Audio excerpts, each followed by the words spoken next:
Get her out of my sight. She doesn't belong here. Madeline Hartwell's voice slipped through the hushed murmur of Le Petit Verre like a dagger. The crystal chandeliers trembled, and the clink of fine china halted mid-toast. 75-year-old Margaret Sinclair's fingers shook as she gripped a linen napkin, eyes wide beneath silver-rimmed glasses. Around her tables, frozen in polite conversation, became an audience to raw prejudice. In that heartbeat, time-fractured champagne flutes quivered. Waiters stilled half-step, and the restaurant's gilded elegance morphed into a crucible of racial contempt. If you've ever witnessed discrimination in action, share your experience in the comments below. Hit that subscribe button and ring the notification bell to follow how Margaret Sinclair turns public humiliation into a masterstroke of justice. This is only the beginning. Margaret Sinclair had been to Le Petit Verre dozens of times over the years, each visit a small celebration of her thriving vineyards and her late husband's culinary passions. Tonight, the rose-tinted memories dissolved under the harsh glare of Madeline's snarl. The hostess at the entrance, pale and flustered, offered a trembling apology as she hovered nearby. Margaret's escort, a uniformed maitre d' named Philippe, shifted uncomfortably from foot to foot, caught between loyalty to his employer and the outrage in his heart. Madeline Hartwell sat at the head of a long mahogany table fashioned for the city's elite. Her couture gown gleamed in the soft lamplight diamonds, dancing at her throat like captive fireflies. Beside her, Victor Hartwell, tech tycoon, venture capitalist, billionaire in every sense, raised a brow and set his fork down with deliberate calm. Their adult children, Neve and Lucas, lounged on either side, smirking as they recorded the spectacle on their phones. For them, it was entertainment. For Margaret, it was unimaginable betrayal. Margaret rose from her seat napkin, pressed to her chest, battling the humiliation that threatened to consume her. Her reputation, built from the ground up after her husband's untimely death, was anchored in quiet strength, not in public displays of wealth or entitlement. She adjusted the pearl brooch on her tweed jacket, the only extravagance she permitted herself, and inhaled a breath that shored up her courage. "Excuse me, Madame Philippe," whispered, voice low but urgent. "They are asking—" "Save your words," Margaret replied, voice still steady though softened by shock. She turned toward Madeline. "You assume because I am alone that I'm lost," she said, letting each syllable ripple through the room.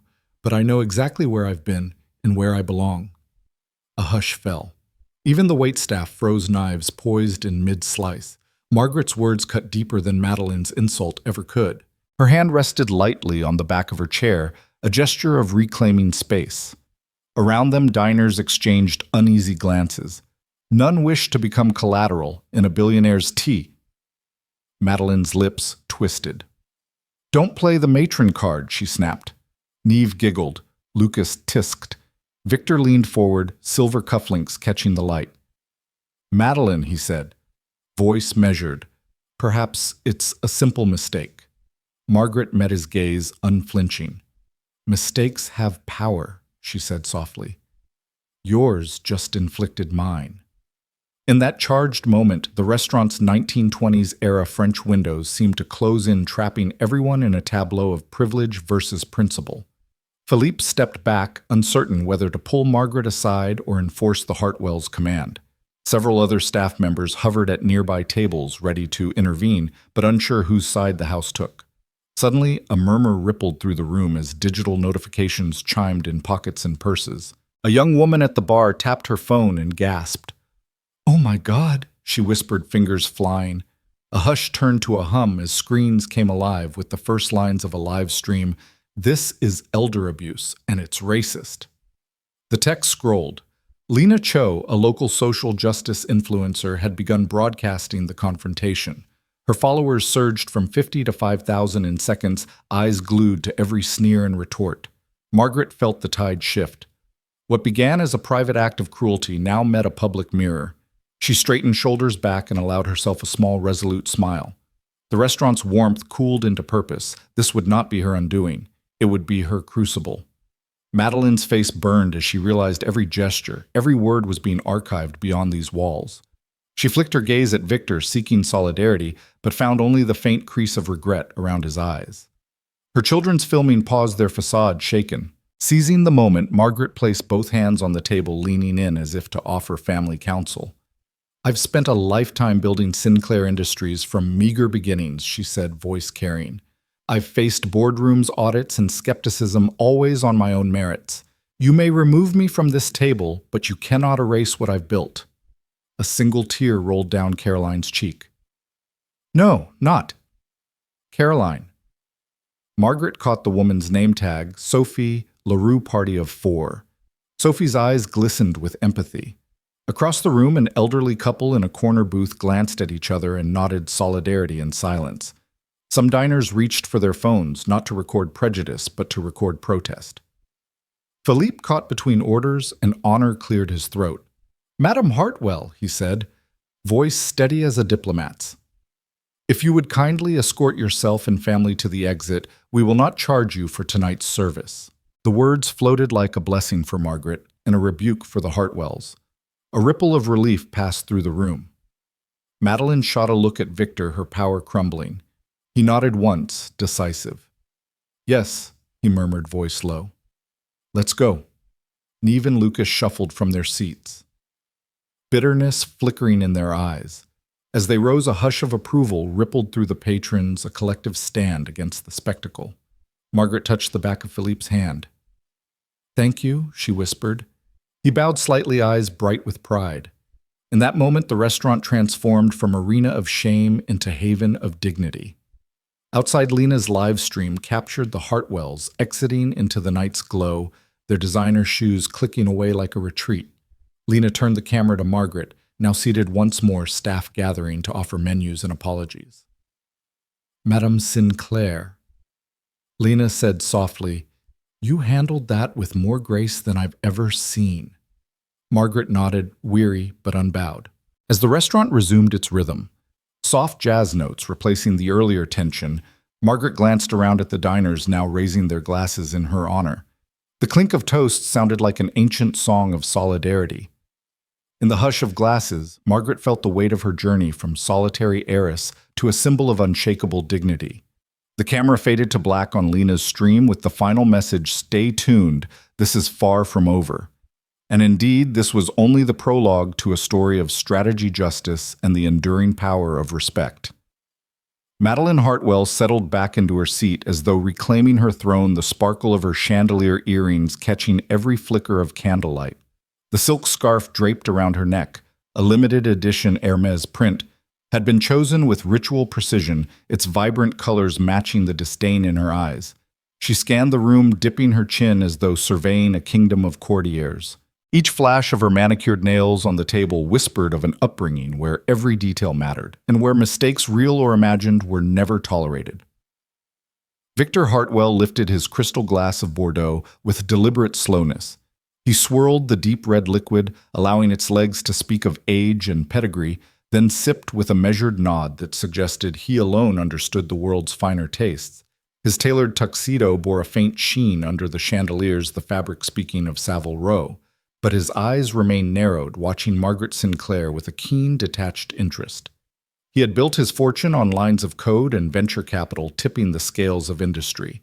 Now he seemed uncertain whether to treat tonight's scene as a minor scandal or a potential liability. Beside them, their daughter Neve reclined with the casual air of someone born into abundance. Her designer dress hugged her frame in all the right places, then fell to her knees in scandalous pleats. She began recording on her phone without preamble, framing Margaret within the ornate gilded mirror behind her. One hand rested on the table rim, the other holding her device as if it were an extension of herself. Every innocuous twitch of Margaret's hand, every tremor in her voice, became material for Neve's 150,000 followers, who craved curated outrage as much as they craved luxury halls. Across the table, Lucas Hartwell leaned back in his chair, one leg casually crossed over the other, showcasing Italian leather loafers. He tapped his phone screen, refreshing the live stream's viewer count, 10,000, 12,000, 15,000, and rising. A half-profile captured in his front-facing camera, his smirk hinted at the thrill of power, the intoxicating rush when you can turn someone's dignity into viral content. He traded quick glances with Neve. They appeared to share a silent joke, a family ritual of amplifying humiliation for digital applause. Margaret Sinclair sat at the opposite end, her posture unassuming yet unwavering. The simple tweed coat she wore looked incongruous under the restaurant's opulent light, its earthy hues speaking of practicality over pretense. The brooch pinned to her lapel, a single pearl encircled by tarnished silver filigree, had once belonged to her grandmother. She touched it occasionally, her fingers connecting to decades of industry of contracts signed on her word alone of factories humming under her leadership. Though the brooch lacked sparkle, it held the weight of every challenge she'd faced and every barrier she'd broken. The staff hovered at a respectful distance, their uniforms crisp and their expressions guarded. Philippe the maitre d' lingered nearby, ready to intervene, yet uncertain if loyalty to the Hartwells or respect for Margaret should prevail. He and several other servers exchanged furtive glances torn between protocol and conscience. Their presence formed a silent chorus witnesses to the collision of entitlement and earned dignity. Conversation bubbled around unoccupied tables, hushed speculation about the fallout. The diners closest to the Hartwells lowered their voices. Eyebrow-arched discussions of potential social implications. Some whispered about writing off the flagrant misbehavior, crediting it to eccentricity. Others, more attuned to the viral whispers, subtly tapped their phone screens, capturing snippets for later critique or support. For them, the restaurant had become a stage, and every guest an unwitting performer. Margaret's voice broke the tension like a gentle gust. "I've celebrated many milestones here," she began, acknowledging both her legacy and the broken decorum. "Tonight I see a lesson in humility and courage." She pressed her napkin into her lap, a gesture so ordinary it belied its symbolic resonance. In that simple act, she reclaimed her place not through opulence, but through authenticity. The diners leaned forward, drawn in by her quiet resolve, as if a magnet had reversed its poles. Madeline's bitterness crept into her next words. "This place is for people who belong," she retorted, voice icy. "I don't know what your problem is, but you're disrupting my evening." Her words carried the weight of inherited privilege, the assumption that money and status equate to rightful occupancy of any space. Victor set his glass down with a soft clink against the table. He inclined his head toward Margaret, a gesture of seeming civility. Perhaps there was a misunderstanding, he offered voice level, but the tremor in his tone suggested unease. He had built startups on cutting-edge innovation, but here the old rules of prejudice felt as archaic as sepia-toned photographs, yet still shockingly potent. Margaret smiled, a gentle curve at the corner of her lips that held neither malice nor fear. "There is no misunderstanding," she said, voice clear and unwavering. "I reserve a table here because I earned it with integrity, hard work, and respect for others. You, on the other hand, demanded power through a demand for my erasure." Lena Cho's phone operator's hand dipped, focusing on Margaret's calm dignity rather than Madeline's fury. Viewers in the chat typed messages of admiration and solidarity, turning the Hartwell's spectacle into a masterclass in moral accountability.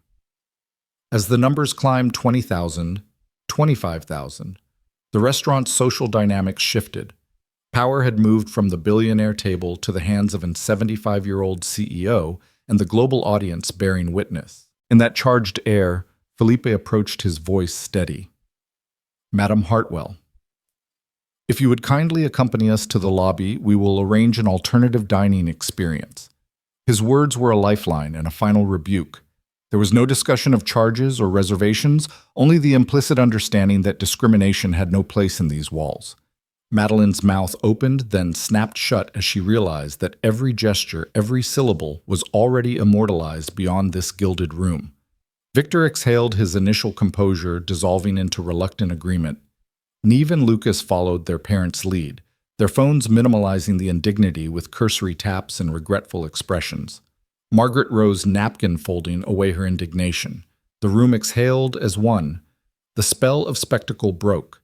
Diners returned to their meals, some raising their glasses to Margaret in a silent toast. The restaurant's ambiance settled back into its refined pattern, but nothing remained unchanged. The portraits of privilege had been confronted by a portrait of genuine esteem, and the canvas would bear that brushstroke forever. As Margaret Sinclair passed through the velvet entrance curtains, Lena Cho zoomed in for a final shot, the elderly CEO's resolute gaze against the golden foyer. "This is a victory for every one of us who's ever been told we don't belong," Lena said.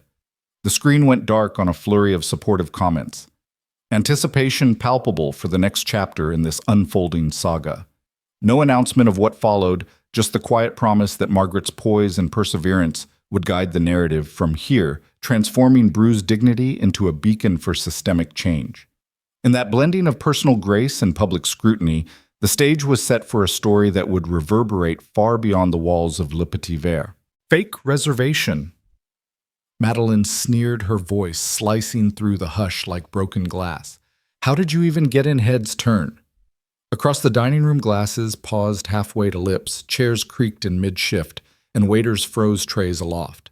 Margaret Sinclair's pulse hammered in her ears, but her voice held steady. My name is on the booking, she said, unfolding the leather holder and producing her reservation confirmation. The document gleamed under the chandelier light. Margaret Sinclair, table 12:80 p.m. Yet her calm pronouncement was swallowed by Madeline's orchestrated cruelty. Madeline's husband, Victor, rose smoothly from his seat and swept the confirmation into the air with a dismissive flick. The paper fluttered like a wounded bird before falling to Madeline's stilettoed heel. Anyone could forge that, Madeline hissed, eyes wild with entitlement. This is my table, my evening. Neve Hartwell. Her daughter reached for her phone, filming Margaret's reaction in close-up, while Lucas angled his device to capture the entire tableau. Their cameras hummed like bees, each frame accelerating viewer counts and fueling the public trial. Margaret's hands trembled as she tucked the leather holder into her coat pocket. The hum of recorded outrage swelled around her, and she sensed the invisible faces of thousands of viewers on Lena Cho's live stream pressing and judging, demanding spectacle. She lifted her chin, meeting Madeline's glare with the poise of a woman accustomed to adversity. Would you like me to show you the email chain? She asked quietly. Or better yet, would you care to ask the hostess? The hostess, a young woman named Vivian, hovered behind Margaret, eyes wide. She opened her mouth, but no words came. Philippe the maitre d' cleared his throat and stepped forward, placing a protective hand on Vivian's shoulder. Madame Sinclair's reservation is indeed valid, he said, lifting his chin in respect. Allow me to verify with our system. He slipped away toward the podium, fingers dancing across the touchscreen interface. Neve's phone pivoted to follow him, broadcasting every flicker of the screen to an ever-growing audience. As Vivian recovered her composure, murmurs drifted through the room. Some diners exchanged supportive nods, while others leaned closer to catch up to the second commentary. The restaurant's polished oak walls, once a backdrop for elegance, now bore witness to a moral reckoning. Margaret stood quietly as Philippe returned the screen's backlight, illuminating his face. Confirmed, he announced. Madame Sinclair, your table is reserved. I apologize for the misunderstanding. Madeline let out a harsh laugh. Misunderstanding, she spat. You think this is a mistake, Philippe? Of course it's not. She doesn't belong here. Behind her husband, Neve tisked, and Lucas scoffed, turning their lenses back toward Margaret as though they were a pack of vultures circling their prey. Lena Cho's live stream notification blared across her followers' feeds. Billionaire family humiliates elderly woman. Live. Comments flooded in. Disgusting behavior. Security. Do your job. This is 2025. Stop the hate. Margaret's heart clenched, but her face remained composed. She drew a steadying breath and addressed the silent watchers. You referred to me earlier, she said, voice soft yet resonant as if I were an interloper. Yet I have spent a lifetime carving out my place through hard work, integrity, and respect for others. Unlike some, I did not inherit my seat, nor do I need to bully others to keep it. The words rang through the hush. Cameras panned, capturing the tension in Madeline's jaw and the flicker of doubt in Victor's eyes. Victor stepped forward, both to diffuse and to reassert control. Margaret, he said, using her first name as though they were old acquaintances. Let's refrain from theatrics. This is a private club's policy. You're obviously welcome to dine elsewhere. He motioned toward the exit, where a subtle staff escort was already moving into position. I'll arrange another table for you. His tone was polite but cold. Margaret's gaze shifted to the staff, then back to the Hartwells. No, she said firmly. I will not be moved again. I requested to dine here because this restaurant values excellence. She met Victor's eyes squarely laying bare the unspoken truth he had called her dignity into question, and now he must restore it. "If you cannot honor my reservation, then I will simply remain standing until I am," she added, drawing an audible gasp from nearby tables. Lena's live stream soared to 50,000 viewers, the chat ablaze with cheers for Margaret's defiance. The on-site diners felt the momentum shift as well. A group of business people at a nearby table closed their laptops and rose, offering their chairs to Margaret in a spontaneous gesture of solidarity. One woman, her own reservation on table 8, stood and said, "Please come sit with us. You belong here more than anyone." Another guest, an author known for her columns on social justice, invited Margaret to join her reservation, transforming the public trial into a collective act of kindness.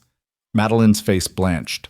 The edge of her confidence slipped as she realized her stunt had backfired. Neve and Lucas ceased filming, their smirks fading into uneasy glances.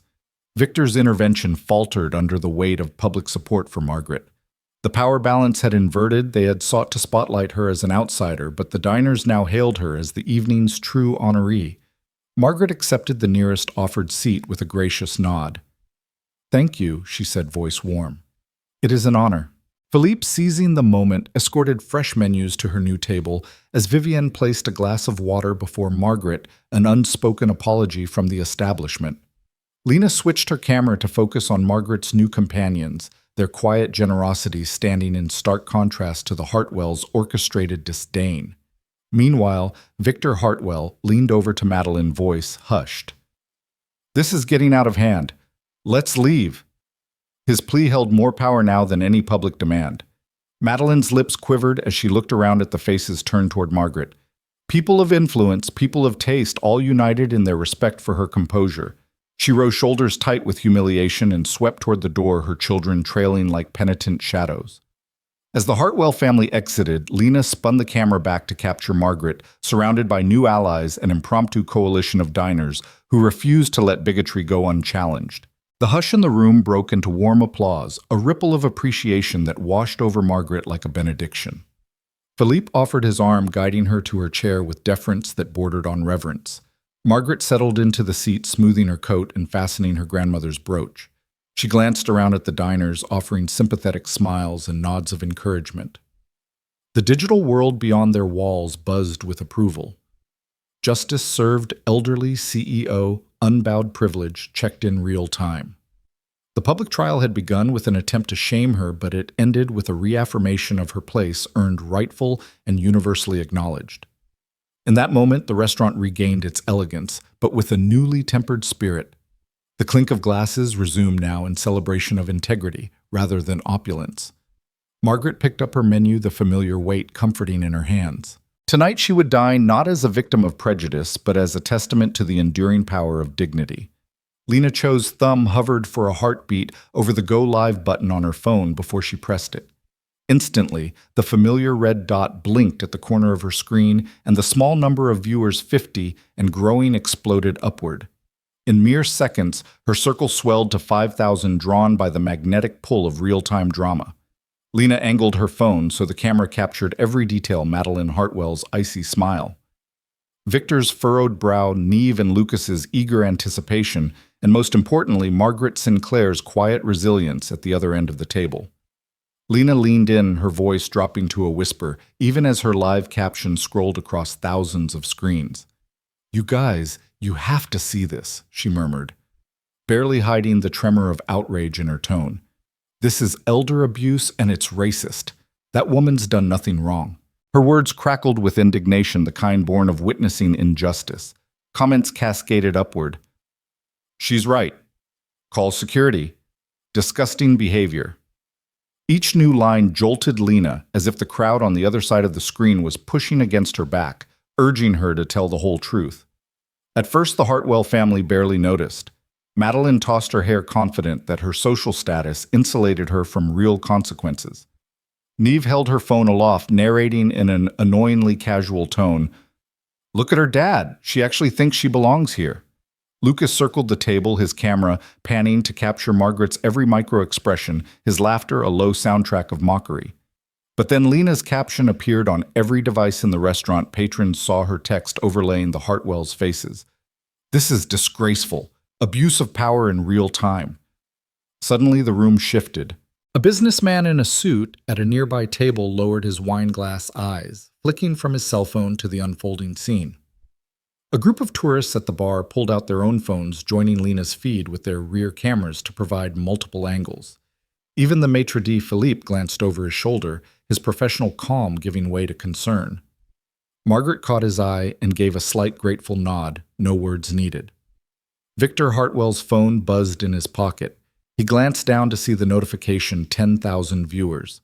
His pupils widened. He snapped his gaze up to scan the room, realizing every phone was pointed at him and his family. Gone was the luxury of privacy. They were trapped under a spotlight harsher than any they had known. "Madeline," he hissed, voice low, "you need to stop this."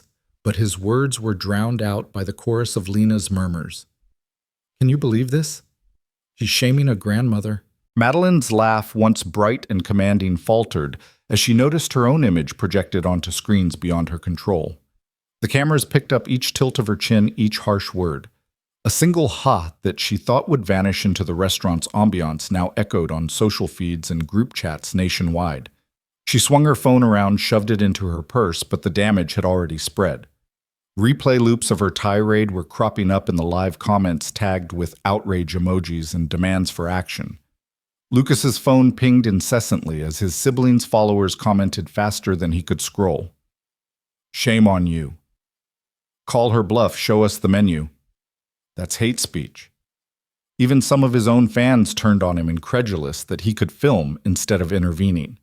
He fumbled to end his stream, but in the confusion, Neve hit share instead, syndicating the feed across every platform she could reach. Margaret watched the spectacle with a calm that seemed almost unreal. She touched her grandmother's brooch instinctively and closed her eyes for a moment, gathering courage. When she spoke again, she didn't raise her voice yet. Every ear in the room turned toward her. "This woman," she said, indicating Madeline with a gentle gesture, "just taught you all a lesson. Wealth does not grant you the right to strip another of her dignity." The timing of her words, delivered into the silent hum of phones, felt like a bell tolling. Patrons began to murmur support voices, soft but building in strength. A tech entrepreneur lowered his tablet, nodded at the Hartwells, and said, "You've publicly humiliated a distinguished business leader. Now you face the consequences." The lawyer next to him added, "At this point, every CEO in this town is watching. They'll want to distance themselves from this." Their comments, whispered aloud, carried the weight of real-world impact. Outside, Lena's view count ticked upward: 50,000, 75,000, 100,000. Across the country, people watched the colliding worlds of privilege and power. News outlets alerted their breaking news teams. "Do not leave home without it," pop-up headlines blared on tablets. In social media war rooms, PR professionals braced for an avalanche of negative sentiment. The Hartwells had lit a fuse, and they could hardly contain the blast. Back in the restaurant, Victor's jaw clenched. He pressed a finger to his temple as though trying to knock sense into himself. "This is a moment of crisis," he muttered, scanning the sea of screens, capturing his every move. He reached across the table and grabbed Madeline's arm. "We have to pull her out," he said, voice tense. Madeline's face twisted in fury, but she hesitated as she saw the ripple in the room. Patrons no longer regarded her as an exemplar of taste. They saw contempt incarnate. Her daughter Neve's phone screen flashed with notifications.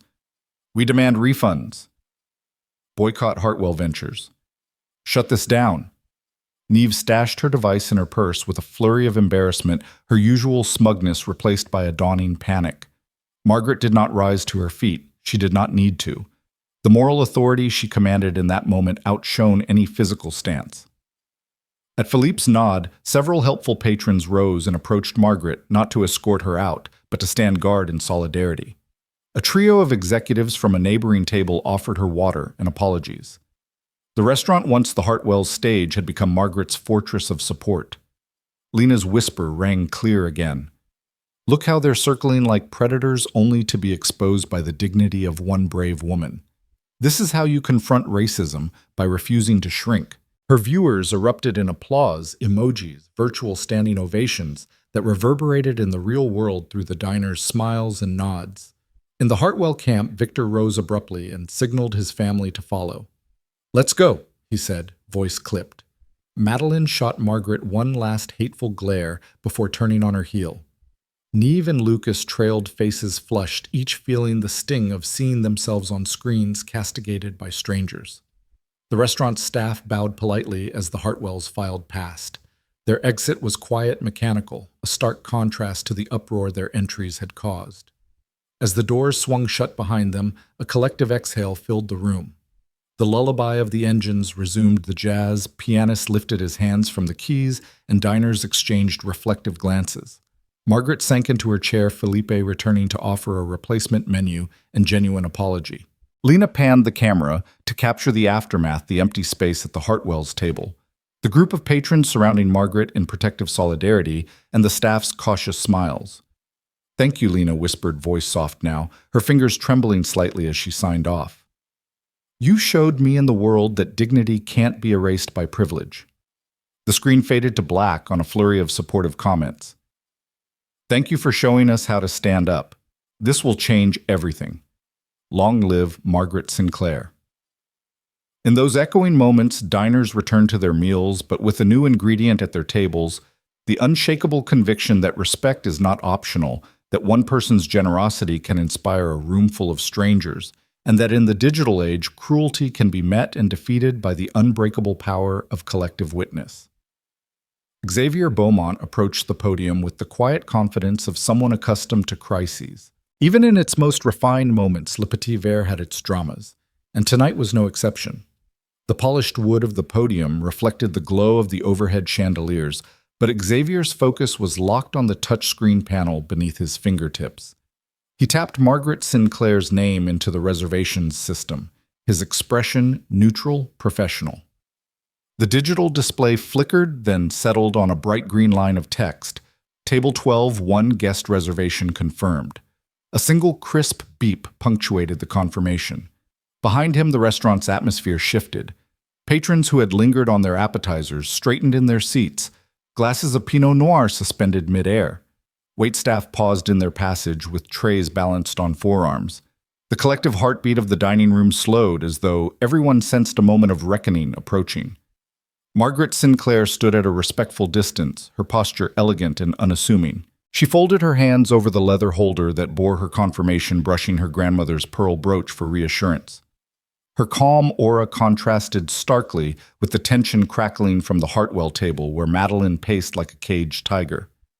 "Impossible," Madeline declared, stepping forward until the soft hem of her Gaultier gown swept against the plush carpet. She raised a manicured hand as if to snatch the confirmation from Margaret's fingers. "This must be a mistake.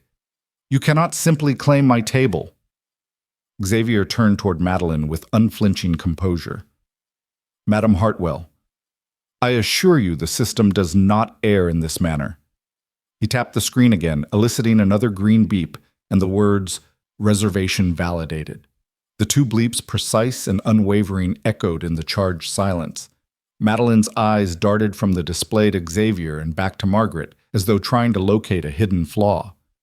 "Run it again," she snapped, her voice dripping contempt. "Perhaps you'll catch a glitch that lets me bypass this nonsense." Xavier pressed the confirmation a third time. The machine hummed its speaker, offering the same single-word verdict, confirmed. He inclined his head politely. "There are no errors. Madame Sinclair, your table is ready." As the beep settled into memory, a ripple of whispers unfurled throughout the room. Conversations timidly resumed, but they came tinged with curiosity rather than idle gossip. A woman at the bar leaned across to her companion. "Good for her," she murmured. "Facts over entitlement." Margaret allowed herself a small, gracious nod toward Xavier, then turned to Madeline with an even greater stillness in her gaze. She spoke softly, the words carrying across the hush. "I appreciate your concern, Madame Hartwell," she said, "but my reservation is legitimate. I look forward to dining here as planned." Her tone bore no malice, only the quiet certainty of truth upheld. Madeline's brow furrowed. She opened her mouth as though to retort, but hesitated. The staccato beeps still resonated in her ears. Beep, beep, beep. Those three mechanical affirmations of Margaret's right could not be silenced by a billionaire's fury. She pivoted on her heel, sweeping past Lucas and Neve, her designer heels clicking like a warning through the subdued symphony of return-to-routine murmurs.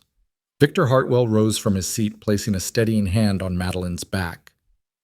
Madeline, he intoned his voice low enough that only she could hear, let it go. Yet his eyes flickered toward the system's screen, troubled by the impartial authority of those beeps. He cleared his throat to address Xavier. I insist on a manual log review. Pull the hard copy. Xavier met his gaze without hesitation. Our policy is to trust the digital record. There is no printed log in these systems. This is the standard used by every dining establishment in the city of this caliber. His voice was measured but firm, an emblem of institutional integrity. He turned back to the main console and tapped the confirmation receipt, producing a single printed slip that he offered to Victor. The slip read plainly, Reservation Sinclair Margaret. Table 12, 1 guest, no margin for dispute. Victor's murmur of frustration died in his throat. He glanced at Madeline, whose face had gone pale. Their children looked on phones now stowed so quickly that it felt reflexive. Neve's fingers trembled as she tucked her device into her clutch. Lucas bit his lip, the veneer of indifference slipping to reveal a nervous knot of shame. The room's attention shifted fully onto Margaret, who stood with unperturbed grace. She allowed the printed slip to be handed to her by Xavier, then slid it into her holder as though closing a chapter of contention. She looked out over the patrons who had witnessed the exchange, the group that had offered seats, the diners who had cheered her words, the staff who had rallied quietly, and she felt the warmth of communal support. Thank you, Margaret said, her voice carrying genuine appreciation. I will take my table now. She gestured toward the hallway that led to the private dining area. Philippe the maitre d' stepped forward with a respectful bow and offered his arm. As he guided her away, a smattering of applause rose from the tables closest to the podium. It was not thunderous, but it was sincere, a testament to how power could be challenged by simple, undeniable truth. Behind her, Victor and Madeline stood frozen, the echo of those beeps resonating like a judgment. Xavier returned to the podium, his face composed, but his shoulders slightly more relaxed.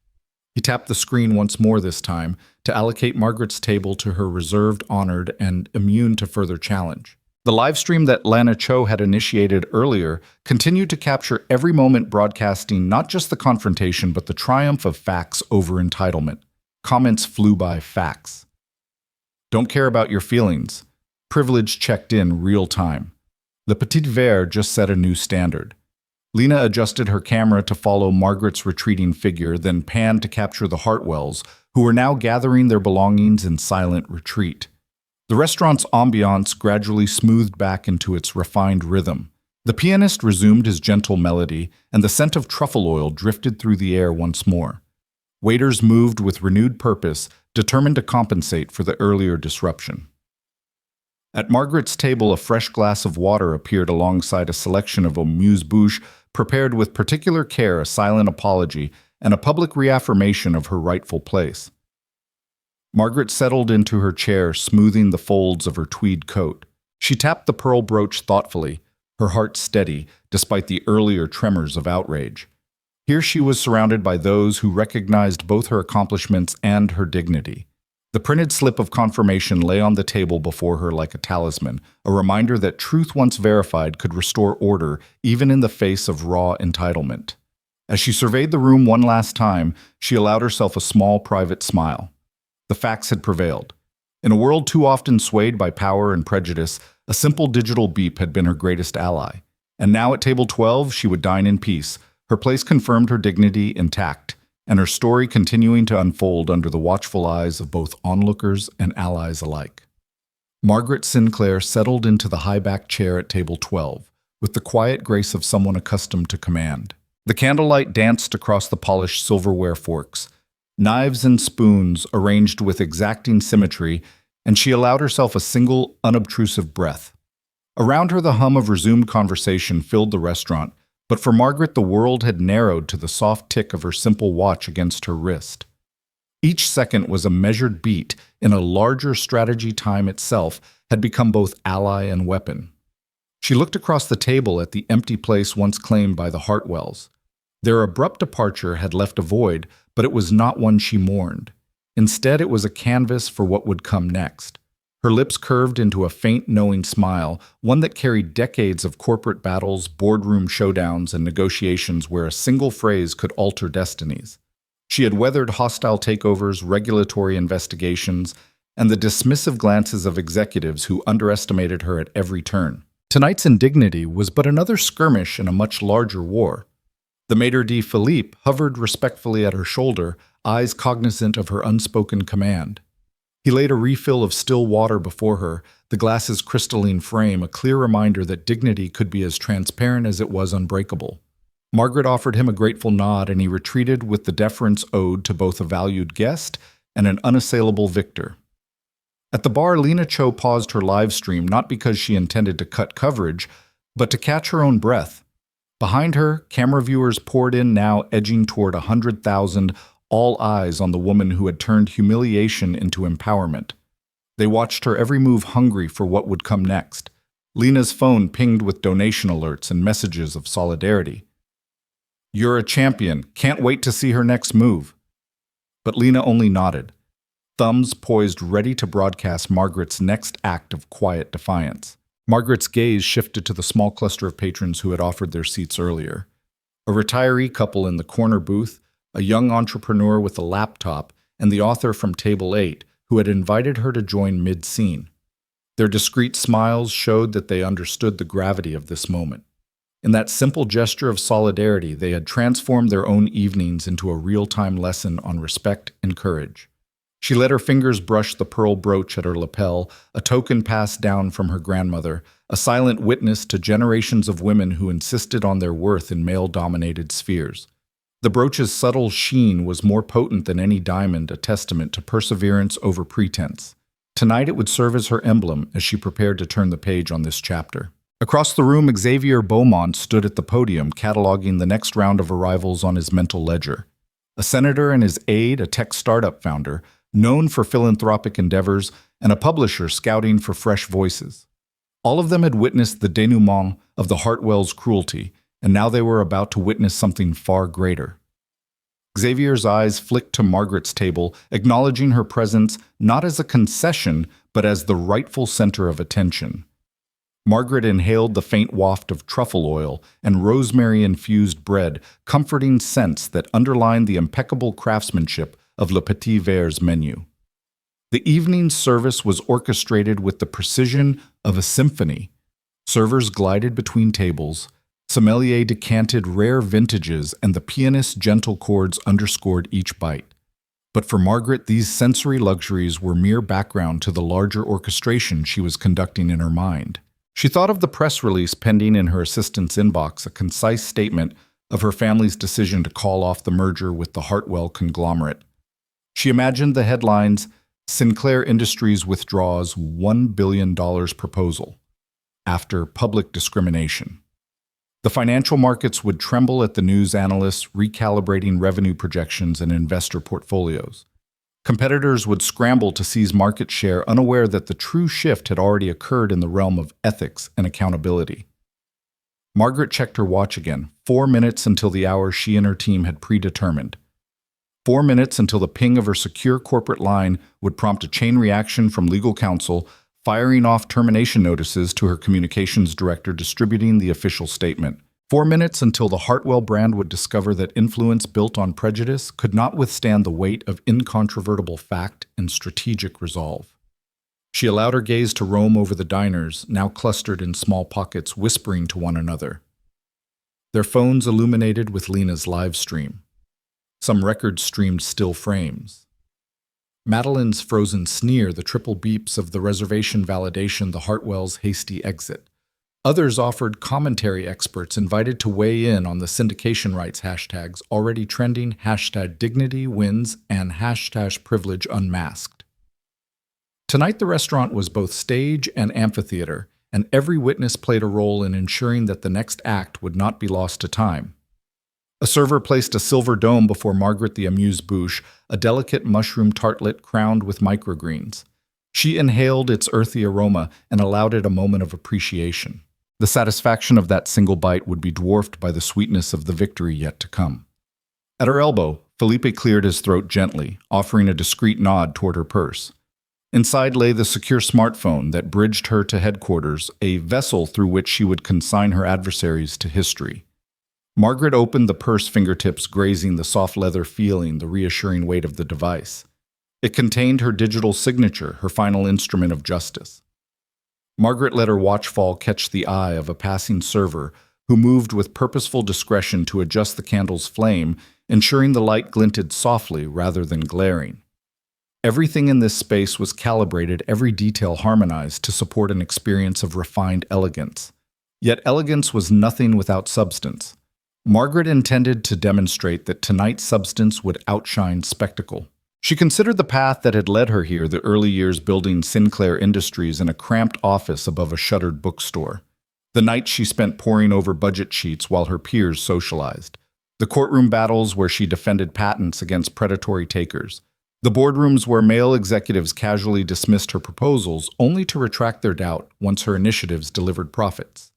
Those memories lent her strength, now steeling her for the calculated crescendo awaiting the Hartwells and the world beyond these walls. Margaret extracted her watch, an unadorned piece of Swiss engineering, its face a muted silver, the hands precise to the second. She pressed a hidden pusher at 4 minutes to the hour. From beneath her tweed sleeve, she watched the second hand sweep into place. The time had arrived for her to elevate this personal vindication into a public reckoning. She closed her watch, gently sliding it beneath her cuff. She rose from her chair just as a flutist's note drifted from the restaurant's corner, signaling the end of a movement in the background soundtrack. Servers paused. Diners glanced up. The hush returned to quiet before the storm, not one of chaos, but of poised anticipation. Margaret lifted her chin and smiled, a serene expression that held no rancor, only the promise of resolution. She stepped away from the table and approached the podium where Xavier Beaumont stood ready. His eyes met hers, flicking to the secure line in her hand. Without a word, he offered the microphone. She cleared her throat softly, her figure framed by the golden halide lights. The gathered guests leaned in, sensing that the moment had turned from private stratagem to public address. Lena Cho's camera refocused, capturing the first of many words that would shape not just the fate of a merger, but the future of corporate culture across industries. In the hush of Le Petit Verre, Margaret Sinclair prepared to unleash her strategy, one that would prove beyond doubt that in the end time and evidence are the most formidable adversaries of entitlement. And as her voice rose above the silent current of expectation, she knew that true victory would come not from retaliation, but from the unwavering conviction that respect once tested can never be revoked. Margaret Sinclair's fingers lingered on her watch for a heartbeat longer before she slipped the secure smartphone into her purse. The hush that followed her approach to the podium still echoed in her ears, an expectant silence that bespoke the shift she had orchestrated. Philippe, ever discreet, fell in beside her as she exited through the staff corridor, navigating the maze of back halls still attuned to her presence. There, in a small anteroom lit by a single frosted panel, she placed a swift call to her grandson Jacob Sinclair. Jacob's office at Sinclair Industries headquarters hummed with the fall of late afternoon light through floor-to-ceiling windows. He was in a video conference with 5 senior executives, CFO, General Counsel, VP of Strategy, Head of Corporate Communications, and the merger's lead. The screen was tiled with earnest faces and PowerPoint slides detailing the projected synergies and revenue growth from the pending $1 billion merger with Hartwell Enterprises. Projections showed 10-year cumulative gains, market expansion, and the sort of press splash that would crown Jacob's first year as CEO. He pressed the mute button, leaned back in his leather chair, and let his gaze drift upward as his phone buzzed insistently. "Gran," he answered, voice hushed. Jacob, Margaret said quietly but firmly, "Cancel the Sinclair-Hartwell merger effective immediately." He blinked twice, political maneuvers and financial charts flashing behind his eyelids.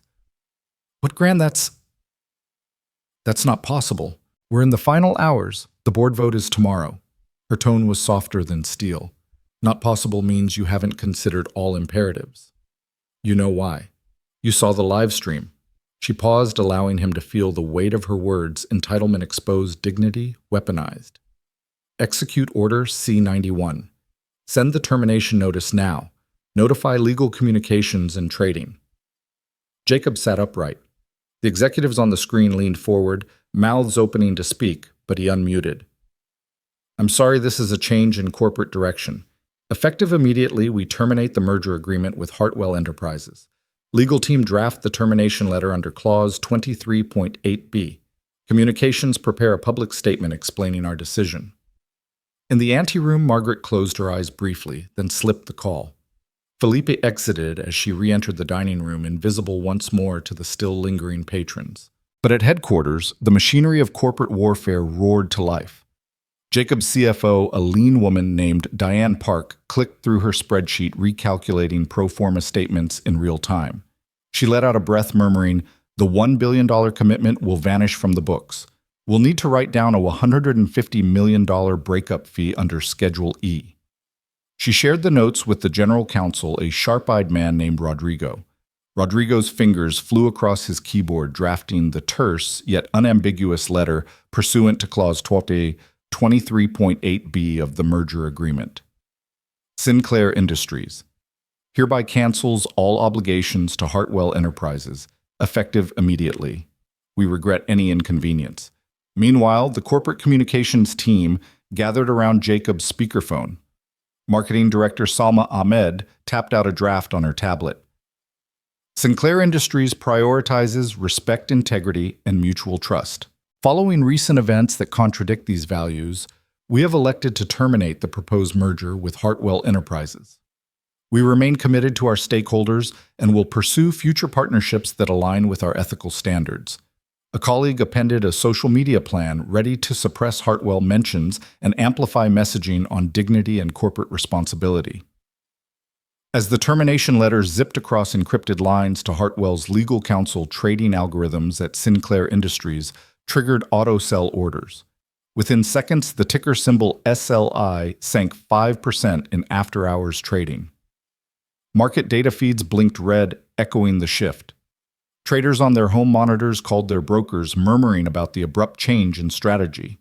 In nearby screens at Hartwell Enterprises, the reverse happened. Their pending revenue pipeline evaporated, and their own shares tumbled in sympathy. Back in Jacob's office, the board liaison appeared on a secondary feed reporting that Hartwell's representative was calling an emergency board meeting.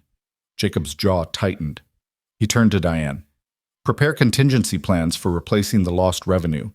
Activate the R&D spin-out fund, redirect capital to our defense tech division. This is our moment to show the market our resilience." Outside Jacob's window, the city's skyscrapers reflected the dying light. Jacob exhaled, hands trembling slightly, one on the desk, the other still hovering near the mute button for Margaret's call. The executives on the video conference seemed frozen, buffeted by each wave of data metrics, recalculated press teasers, cued trading volumes spiking.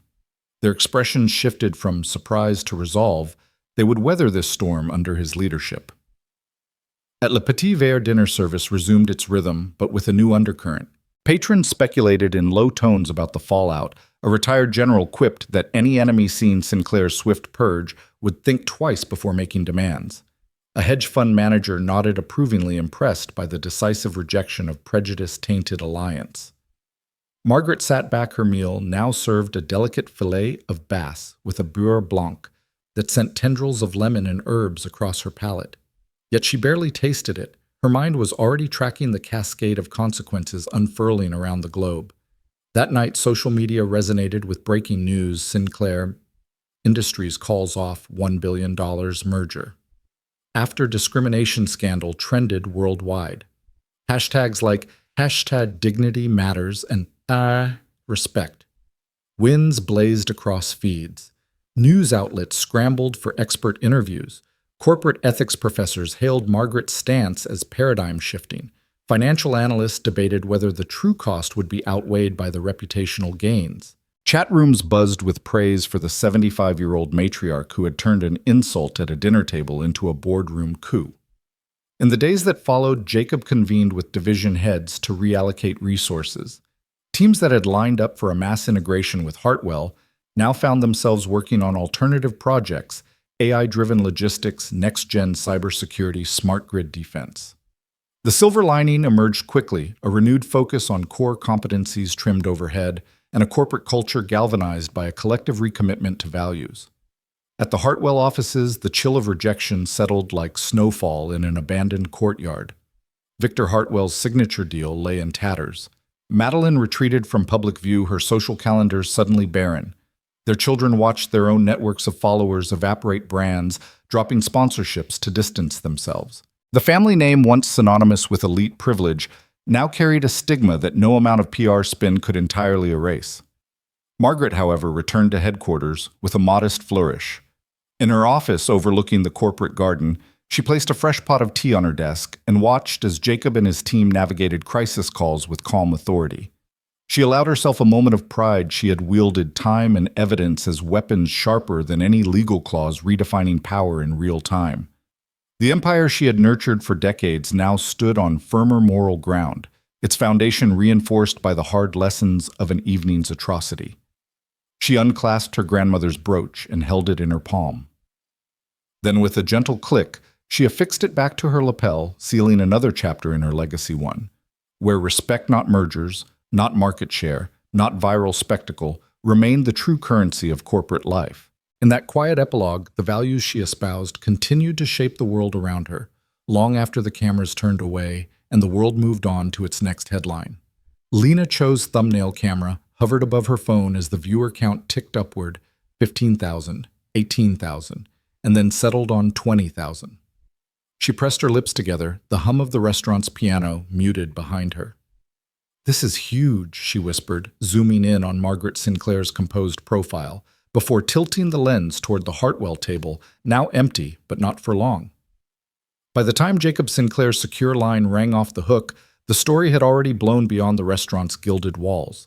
His assistant Priya Mehta caught the final part of his whispered briefing and slipped into the conference room bearing a single crisply folded envelope. Inside was the termination notice, a letterhead embossed with Sinclair Industries' seal and the succinct declaration of contract suspension, $1 billion, suspended, effective immediately. Priya's palms were steady as she laid the document before Jacob, but her eyes reflected the digital tsunami that had just upended two dynasties. The CEOs of both companies inhabited different universes in that moment. Jacob, in his glass-walled headquarters overlooking the city's glittering skyline, scanned the notice once, twice, before nodding to Priya. "Send this to Hartwell's counsel copies to our legal and communications teams," he said, voice taut with resolve. "And get me an emergency briefing schedule. We need to manage the fallout." Thousands of miles away in the Hartwell family's penthouse suite perched atop the city's most exclusive tower, Victor Hartwell stood before the floor-to-ceiling windows, arms crossed, as he watched the live markets. His reflection fractured in the glass, as if his own image quivered under the weight of incoming data. Neve Hartwell flitted across his office phone in hand screen, alight with Lena's feed. "Dad, people are tweeting hat Sinclair wins, Hartwell fail," she said, voice tight. "They're talking about your company like it's yesterday's news." Victor turned the crystal decanter in his hand, rattling like a warning bell. "Show me," he said quietly. Neve swiped through headlines. Sinclair Industries cancels 1D merger. Following public racism scandal. Hartwell stock plummets as Sinclair pulls plug, investor confidence shaken. Below each headline were comments, "About time someone stood up to bigotry. Corporate America takes note. Hartwell needs a culture overhaul." Victor's face drained of color as he handed the phone back to his daughter. "Get me Priya's notice," he rasped. In the plush boardroom just down the hall, the Hartwell board had convened on short notice. The room smelled of leather and tension. When Victor and Madeline Hartwell entered, 15 somber directors rose from their seats, eyes a mix of curiosity and dread. Victor waved them back before he had even seated himself. "I have news," he began, voice low. He held up the termination letter. "Sinclair Industries has canceled our merger. $1 billion worth of contracts gone." He paused as the room collectively exhaled, then fell silent. A director perched at the end of the table blinked twice. This can't stand," she said, voice tight. "We need options." Madeline, clutching her scarf, shook her head. "Options. They engineered this." She met Victor's gaze, the cold realization that her earlier tirade had unleashed more than humiliation. It had detonated a corporate bomb.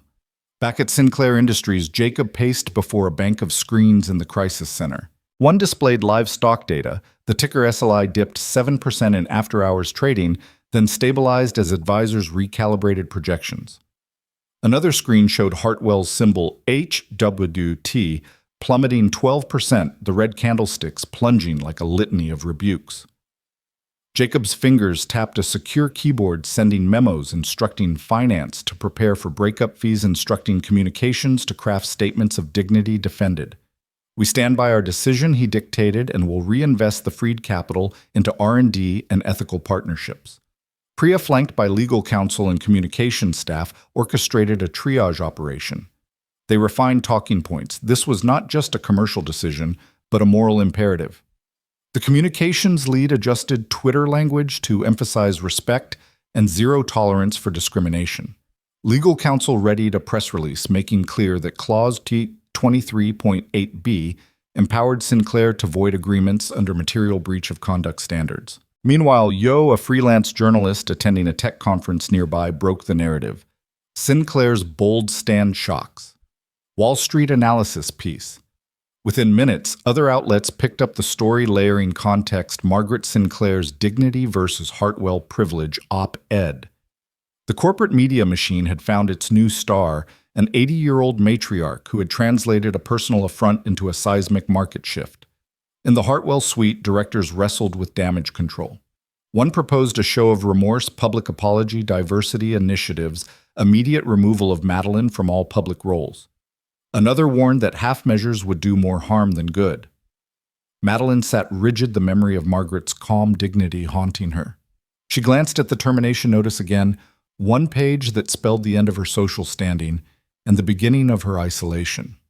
Victor Rowe's voice carrying the authority of a man who had once commanded billions. "We'll do whatever it takes," he said quietly. "Prepare the apology schedule, the seminars set up the inclusion fund. We'll rebuy what's lost, though we may never regain our reputation." The admission echoed in the silent boardroom like a requiem. Across town, Lena Cho's live feed still pulsed on screens. Corporate earthquake unfolds live, Sinclair versus Hartwell. Her viewers hit 50,000 as she mapped the unfolding crisis from payoff letters to boardroom reactions. Corporate watchers tweeted her link to colleagues' must-see PR disaster. Case study in ethics and economics. In the days that followed, Hartwell Enterprises scrambled. Their PR team drafted an apology video featuring Madeline's contrite tone and Victor's solemn vow to foster inclusion. They convened unconscious bias workshops for every executive, including Madeline, required to undergo certification and to co-chair a newly formed diversity council. A $50 million fund was announced to support underrepresented entrepreneurs with names like Madeline Hartwell attached to press releases that read like pennants. Yet none of these efforts erased the core truth: a single unfiltered act of racism had triggered the dissolution of a 9-figure deal. Investors filed class actions alleging mismanagement and negligence. Hartwell's board prepared emergency financial statements revealing the immediate hit: severance costs, legal fees, and lost credit lines. Regulators quietly inquired whether discrimination of this magnitude constituted a breach of fiduciary duty. Back at Sinclair Industries, the mood was resolute rather than triumphant. Jacob oversaw press conferences featuring Margaret's measured statement. "We stand for respect, integrity, and partnership built on mutual dignity. Our decision underscores that values are not negotiable." Journalists noted her calm poise, an anchor for a corporation steering through turbulent waters. In the Hartwell suite, Victor watched the news montage footage of the restaurant incident, Margaret at the podium. Jacob's boardroom, statements, the stock charts crashing in real time. He pressed a hand to his forehead, the weight of privilege crushing him. Neve and Lucas hovered in the doorway, faces flushed with shame. Madeline, once the unchallenged queen of her domain, stood alone before the mirrored panels, her reflection a stranger in retreat. As the sun set on the Friday trading session, both Sinclair and Hartwell suites sensed the dawn of a new order. Sinclair Industries emerged battered but unbowed, its brand now synonymous with ethical brevity. Hartwell Enterprises grappled with existential questions: could power, divorced from principle, ever survive? In the quiet aftermath of the initial quake, a deeper shift began. Corporate boardrooms worldwide reevaluated their own codes of conduct. Investors demanded proof of values rather than pure profit margins. And the digital age affirmed that dignity wielded in real time could indeed reshape empires. And at the heart of it stood Margaret Sinclair, her simple watch and unwavering resolve recast as instruments more potent than any merger agreement. Victor Hartwell had never felt so small. The grand salon of Le Petit Verre, once his stage, now seemed cavernous as he edged through the scatter of glossy diners toward Margaret Sinclair's table.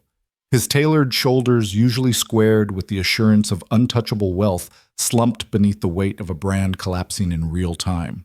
Every phone in the room seemed to pivot toward him, broadcasting his steps to an audience tens of thousands strong. His face, drawn and pale, bore the raw fear of a predator brought low. He paused a respectful distance from Margaret, who sat unmoving, her simple tweed jacket and grandmother's brooch, a stark contrast to his couture suit and precious metals. The blue silk of her eyes locked onto his, calm as a still pond after a storm. The candlelight glinted off the pearl's soft luster, each flicker underscoring the quiet power of her presence. Madison, a friend who had slipped in earlier, pressured her shoulder, instinctively sensing this was the moment it all came to a head. Margaret Victor began, voice low and earnest, the rich timbre of a man used to commanding attention, reduced to a quaver of supplication. "Please, let's not take this any further." He glanced toward the corridor where Felipe and the staff watched with taut restraint. "Can we talk privately? Away from cameras, away from these devices. I can make this more manageable." Margaret's lips curved into a faint, pitying smile. She folded her hands in her lap, elbows grazing the crisp linen. "Victor," she replied, each syllable deliberate, "you've already made it public." The words fell like a gentle judgment, but carried the force of a gavel.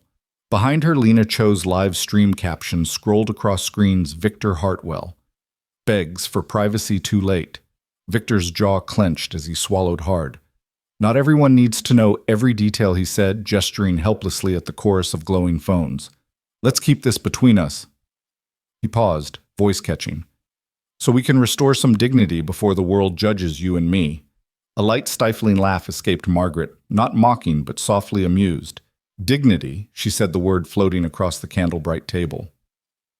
"Victor, I defined dignity long before you ever learned to negotiate. There is no dignity in your offer of secrecy." She leaned forward, voice low but crystal clear. "If you had honored mine, none of this would have happened. Now I'm curious to see what choice you make before everyone watching." Victor's shoulders sagged. He reached into his pocket and withdrew a folded envelope, the apology draft Philippe had insisted he deliver personally. He extended it toward Margaret, hand trembling. "Here," he whispered, "public apology. Diversity seminars, inclusion fund. We'll do it all but quietly, please." Margaret accepted the envelope with a steady hand, sliding it into her purse.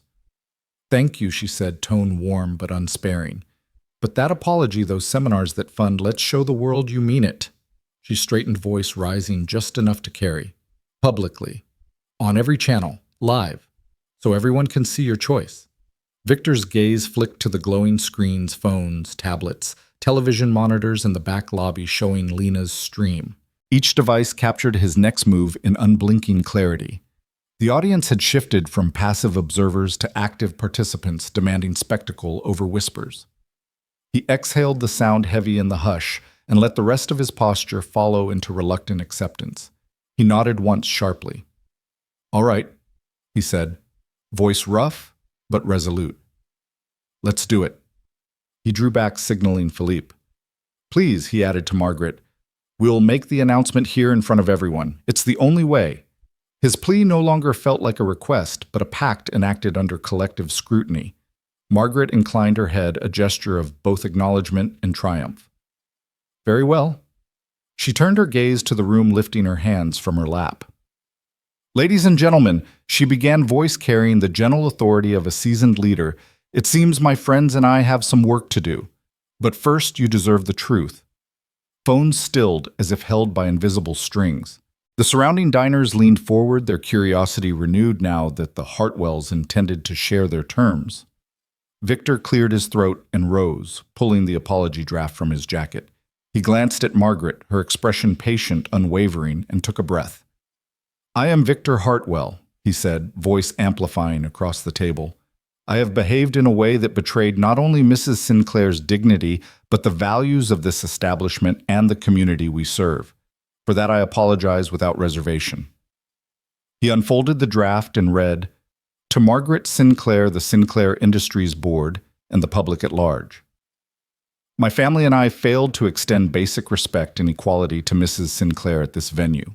We deeply regret our actions and commit to the following measures. Behind Victor, the email chain that had detailed Madeline's tirade, the board minutes approving diversity training, and the legal memos on fund allocations flickered on his phone's locked screen. Now each measure would be enacted under the glare of a live stream, charting the Hartwells' journey from shame to reform with no place to hide. Victor unclasped the apology draft and placed it on the table. We will host unconscious bias training for every Hartwell family member and executive. He continued, voice steadier. We will establish a $50 million inclusion fund managed with transparency and community oversight. My wife will resign from all company boards and charitable posts for 1 year. We will work with Mrs. Sinclair to ensure these initiatives are meaningful. A soft murmur rippled through the restaurant, approval tempered by the gravity of his pledges. Lena Cho's camera zoomed in on Margaret's reaction, a single nod, a measured smile that spoke of hard-won victory. The comments exploded. Power turned on its head. This is accountability. Lessons in real time. Victor's throat tightened. He swallowed relief mingling with residual dread. We understand that this is only the beginning, he said. Actions, not words, will prove our sincerity. He glanced at Margaret, gratitude and humility in his eyes. Thank you for forcing this moment. Margaret stood smoothing the lapels of her tweed coat. Thank you for choosing public accountability over private deflection, she replied. Together we can demonstrate that respect is the foundation of any partnership. She offered her hand and Victor took it with a cautious firmness. In that handshake, a tableau captured by dozens of live cameras, two dynasties bridged the chasm of prejudice and power. The diners around them exhaled the restaurant's energy, shifting from tension to hopeful anticipation. Phones clicked and tapped as streams updated, injecting the moment directly into social feeds, corporate newsrooms, and boardrooms around the world. Margaret returned to her seat, and Victor sank back into his, both transformed by the act of exposure. No longer predator and prey, they now appeared as reluctant partners in a new enterprise of equity. Lena Cho's live-stream caption summed it up, from predator to partner. The power pivot. As the room settled into a new rhythm, servers resumed their rounds bearing trays of wine and carefully plated courses. Tonight's menu had become secondary to the course correction that had happened live before the audience of tens of thousands.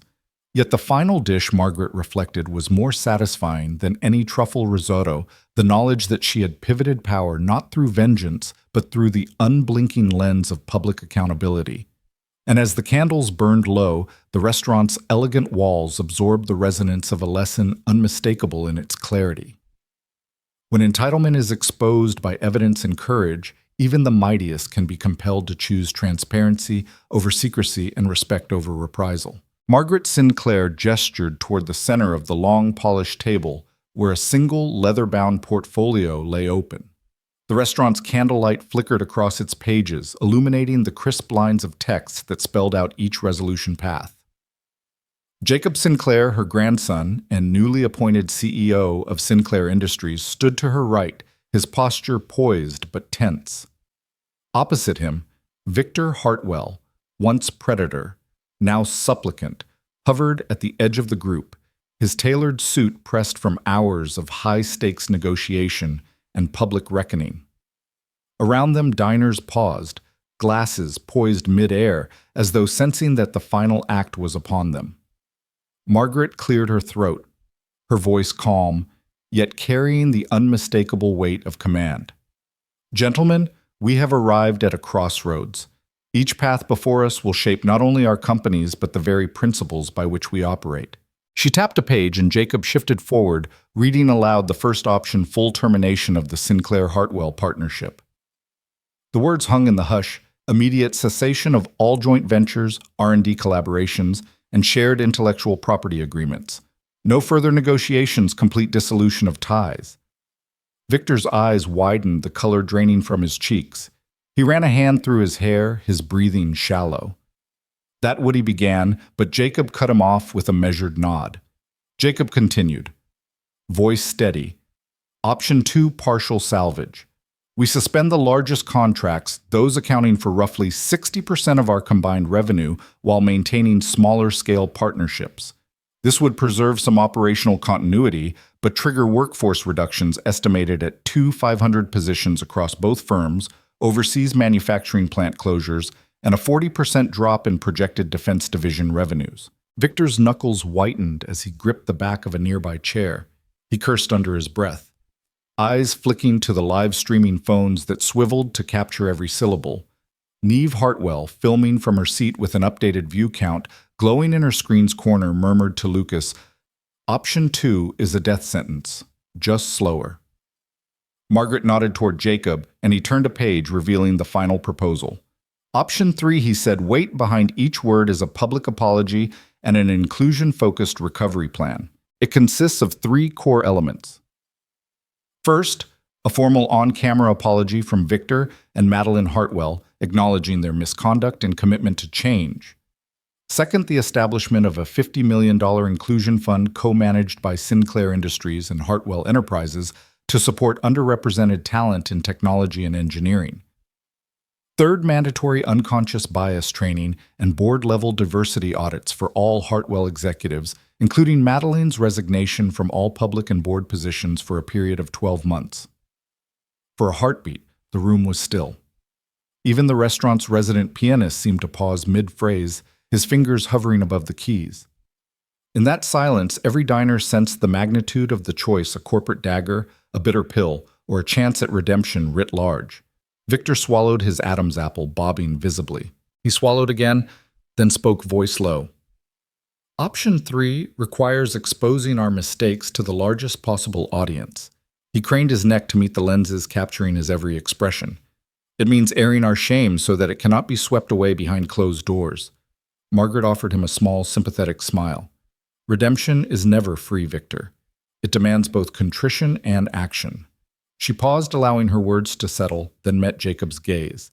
He nodded almost imperceptibly, conveying that this was indeed the path he advocated. A gentle beeping rose from the smartphones lining the table's perimeter.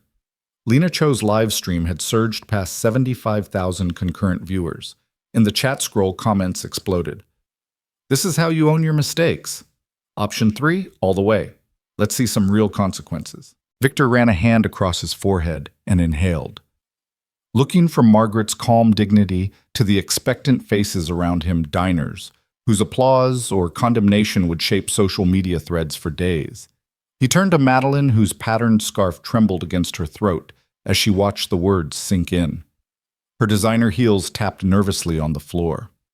He found her hand and squeezed it. Madeline, he said, voice steadier now. I choose option 3. His admission crackled through the stillness like a match struck in twilight.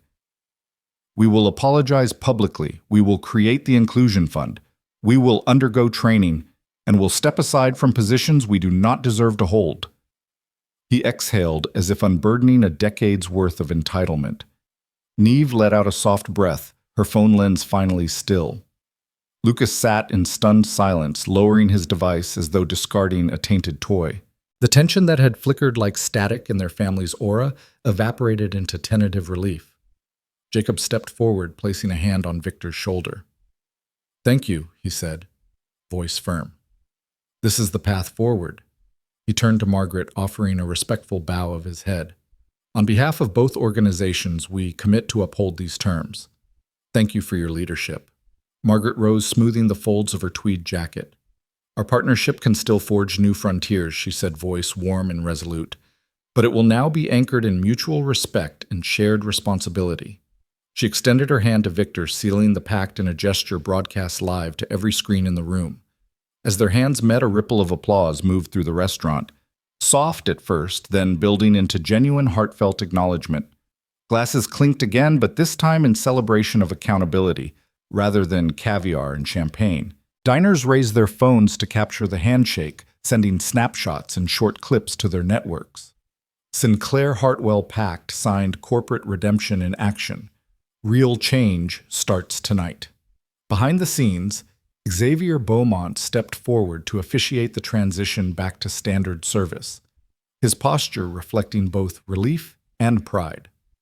Philippa reemerged with fresh water and menus for the Hartwell guests now invited to return and dine this time as equals rather than aggressors. The staff's coordinated effort signaled that tonight marked not just the end of a scandal, but the rebirth of a partnership grounded in integrity. Margaret returned to her seat at table 12, a position once threatened but now reinforced by the solidarity of principle. Victor and Madeline took their places beside Jacob, closer now, a united front committed to redemption. The candles flickered, casting a warm glow over the table as the pianist resumed his melody, each note weaving into the fabric of a new beginning. In the live stream's final frames, Lena Cho's whispered commentary confirmed what everyone had witnessed, from outrage to accountability. This is how you pivot power in full view. The viewer count tipped past 100,000 as reactions poured in from every time Zone corporate boardrooms took note and business schools bookmarked the moment as a case study in transformational leadership. Margaret lifted her water glass in a simple, dignified toast to integrity restored. Victor followed with a nod. Claire's apology fresh on his lips. The restaurant exhaled again this time in unity. Proof that when humility is chosen over hubris, the resolution on the table can become a blueprint for lasting change. Within hours of the dramatic showdown at Le Petit Verre, Hartwell Corporation's digital arteries pulsed with a new message of contrition and commitment. Madeline Hartwell's face appeared on every official channel. Twitter, LinkedIn, even the company's website homepage delivering an apology that carried the weight of her earlier arrogance, yet spoke with genuine remorse. I have failed to honor the dignity of Mrs. Sinclair, she confessed, voice steady but fraught with regret.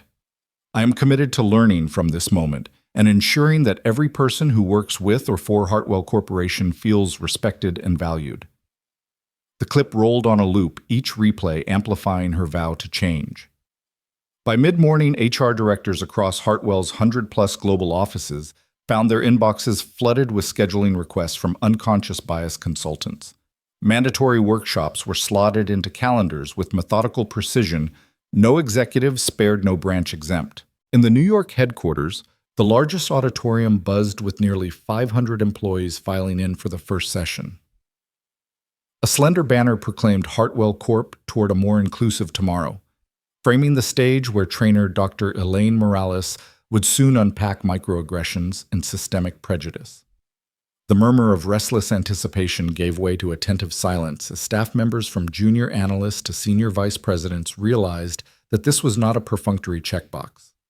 It was a reckoning.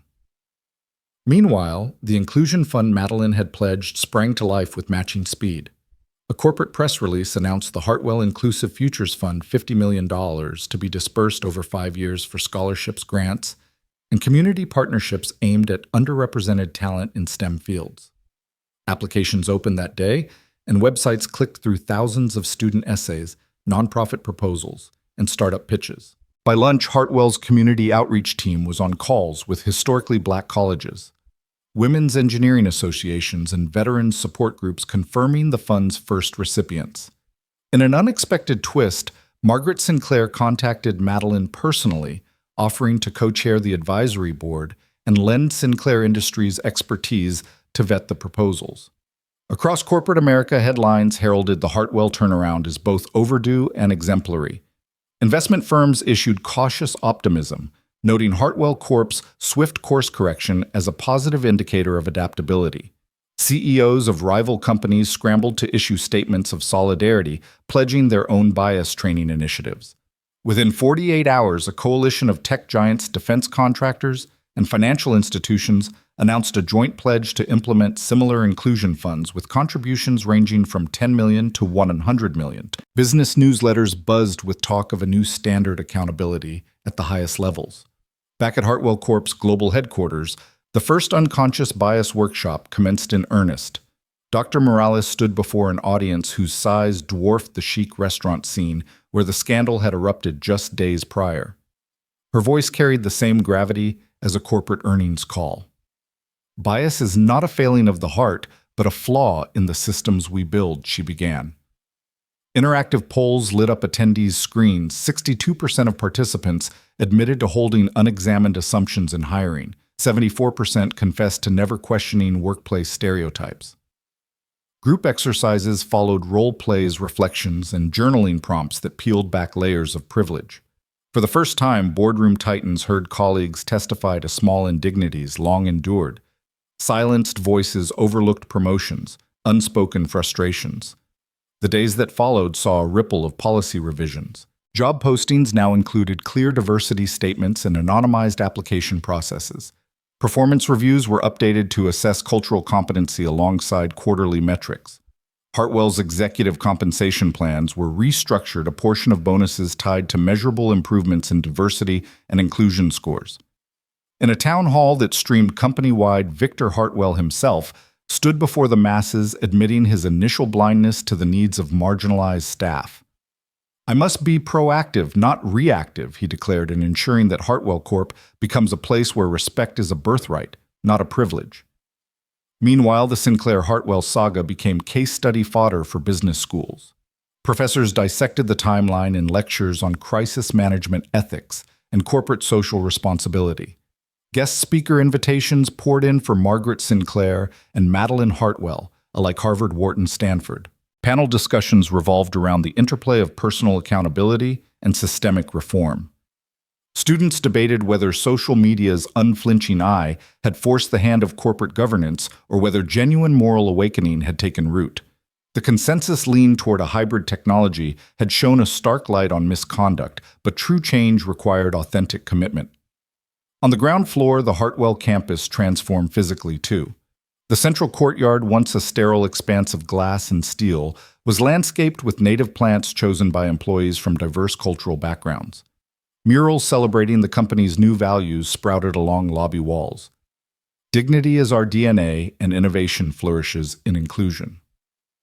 On Fridays, teams gathered for Crossroads lunch sessions, cafeteria stations curated by multicultural chefs, followed by open forums on topics from microaggressions to the benefits of cognitive diversity. These gatherings, initially met with some skepticism, quickly became hotspots for idea exchange and community building. Even the Hartwell philanthropic arm redoubled its efforts. The newly formed Hartwell Outreach Council, co-chaired by a Sinclair Industries representative, approved $2 million in grants to support K-12 STEM education in underserved neighborhoods. Teachers received microgrants for classroom resources, after-school coding clubs launched, and robotics competitions added diversity awards. Hartwell volunteers from interns to senior leaders mentored students weekly, forging connections that transcended business slides and PowerPoint charts. Local news outlets covered these efforts with enthusiasm, framing them as the story's restorative arc. For Sinclair Industries, the aftermath presented its own set of opportunities. Margaret Sinclair convened her leadership team, celebrating not just Hartwell's transformation, but the broader shift in industry norms. "We showed that dignity is the cornerstone of success," she remarked, eyes bright with conviction. Projects once pending with Hartwell were reimagined in-house or with new partners who had demonstrated commensurate values. Investor briefings highlighted Sinclair's steady hand during the controversy, cementing confidence in the company's long-term vision. The bittersweet truth of severed contracts was tempered by the shared progress in corporate culture. Meanwhile, Lena Cho's live stream evolved into a full-fledged series. Episodes featured deep dives into organizations navigating similar reckonings, retail chains overhauling their hiring practices, financial firms grappling with pay equity, universities revamping admissions protocols. Lena's audience swelled to 500,000, drawn by authentic storytelling and the sense that each corporation's transformation could spark wider social change. Margaret appeared as a guest, her demeanor as measured online as it had been in the restaurant's glare. She spoke of dignity's quiet power, urging leaders to never let convenience trump conscience. In boardrooms and break rooms, people spoke Margaret's phrase as a mantra. Dignity is non-negotiable. It appeared in LinkedIn posts, email signatures, and slides for investor presentations. Recruitment campaigns employed it. Hartwell and Sinclair both featured it in recruitment videos depicting diverse teams collaborating on cutting-edge technologies within inclusive workspaces. Job candidates cited it as a deciding factor when choosing between offers. As the weeks passed, the immediate shock gave way to a sustainable momentum. Diversity metrics across Hartwell's global offices climbed steadily. Minority representation in leadership increased by 20%. Employee satisfaction rose in every demographic category, and turnover rates among marginalized groups dropped by half. Sales teams reported the Inclusion Fund's impact on client relations companies that received grants often returned as customers citing shared values as the glue that held partnerships together. In the quieter corners of both corporations, the real work unfolded: ongoing mentorship programs, yearly audits of corporate culture, anonymous feedback channels, and executive retreats centered on empathy building. Nothing was static. The narrative that had begun with an unjust insult at an upscale bistro matured into a living framework for equitable practice. Boards of directors adjusted their charters to integrate ethics committees, and internal newsletters celebrated the anniversary of the apology with reflections on how far they had come.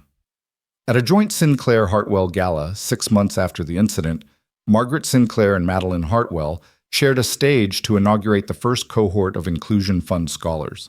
As the spotlight illuminated their intertwined hands, the audience rose in spontaneous applause.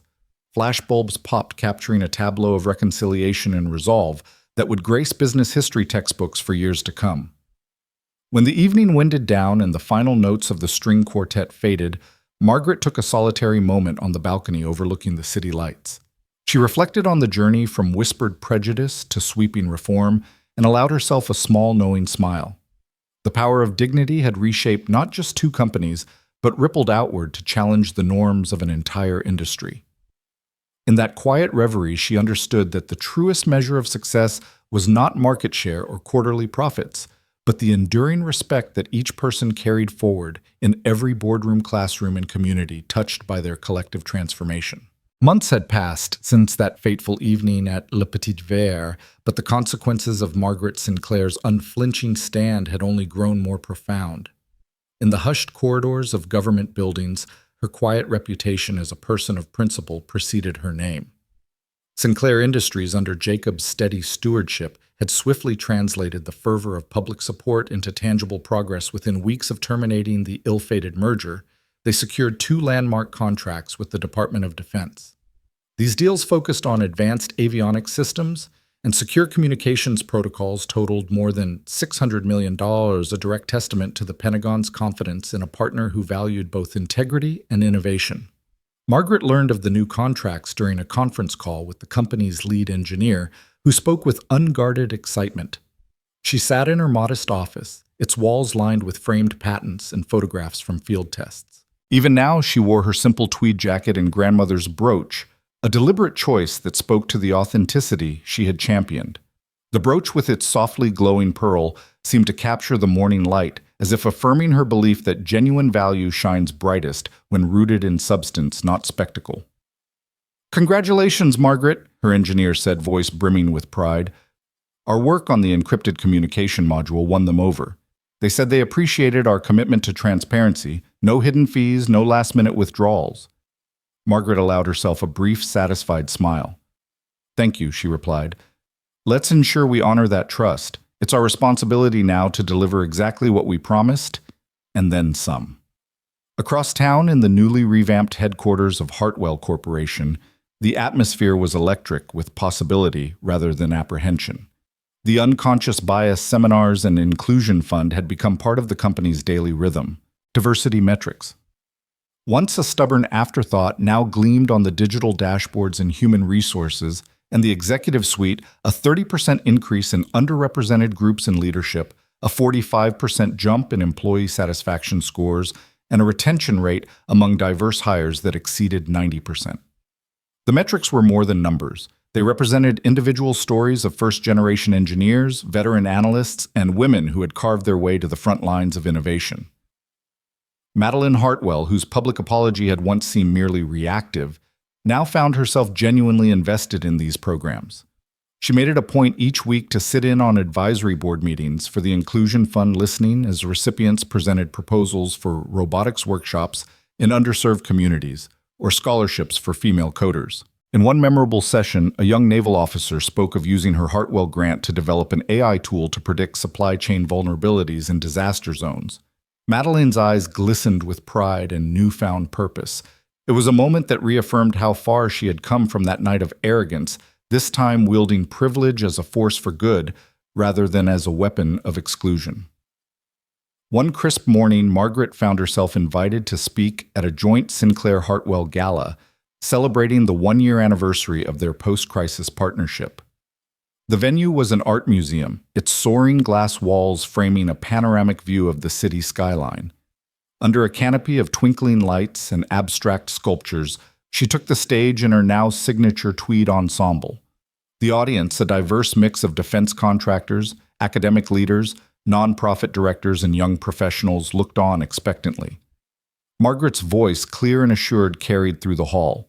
The true measure of success, she began, is not in the contracts we sign or the profits we post, but in how we honor the dignity of every individual we encounter. We learned, and the world watched, that respect costs nothing, but prejudice can cost everything. The room was silent, hanging on her every word. Tonight we celebrate not a single victory, but the ongoing journey toward a truly inclusive future. May our actions continue to match our words. As she stepped down to resounding applause, Margaret felt the familiar tug of the brooch at her collar, as if reminding her that her grandmother's legacy of quiet determination and unwavering integrity lived on. She was greeted by Jacob, who pulled her into a warm embrace, and by Madeline, whose eyes shone with genuine gratitude. Journalists clustered, eager to capture the moment for their columns. Margaret Sinclair's Legacy of Dignity: How One Woman Changed Corporate America. Respect as the cornerstone of innovation. Later that afternoon, back at Sinclair Industries' Arlington campus, Margaret joined an informal gathering in the R&D lab, a space she frequented whenever she needed to reconnect with the spark of invention. Engineers hovered around a prototype drone, silently mapping terrain. Software developers tested new encryption code on tablets. She was greeted with nods and smiles that carried more warmth than any formal badge of honor. A young systems architect, her voice bright, asked Margaret to autograph the corporate charter on which she had etched her values: integrity, transparency, respect. Margaret signed it with a flourish, adding a simple note beneath her name for those who follow. Margaret's journey came full circle one evening when she walked through the company's reflection garden and outdoor courtyard installed as part of the Hartwell Inclusion Fund initiative. Native plants chosen by interns from underrepresented neighborhoods bloomed under the sunset, and benches bore plaques celebrating individual stories of perseverance. Margaret paused by a bench dedicated to a former employee who had experienced discrimination and later led community outreach efforts. She placed her hand on the smooth wood, offering a silent tribute to all those who had turned moments of adversity into catalysts for change. As the twilight deepened, Margaret gazed up at the shifting colors of the sky, each shade a reminder that change unfolds gradually but irrevocably. In the distance, she could see city lights flicker on one by one. They came alive like promise. She thought of the evening at Le Petit Verre, of the searing sting of bigotry's dagger, and how that moment had recalibrated her entire world. What began as a personal defense of dignity had blossomed into an enduring movement across boardrooms, classrooms, and communities far beyond her immediate realm. Pulling her tweed coat closer, Margaret made her way back to her car. Each step measured yet buoyed by the knowledge that her legacy was not an endpoint, but a foundation. Respect, she knew, would continue to cost nothing for those willing to extend it, and prejudice, as she had proved, could cost everything for those who chose to cloak themselves in hubris rather than humility. In the quiet sanctuary of her home that night, Margaret placed her grandmother's brooch in its velvet box, not to hide it, but to honor its place in her journey. She allowed herself a final thought before drifting to sleep, that the true power of dignity lies not in grand gestures alone, but in the unwavering commitment to uphold it day after day, choice after choice. And in that commitment, simple, profound, unassailable, her legacy of dignity would shine long after any headline or handshake had faded into memory.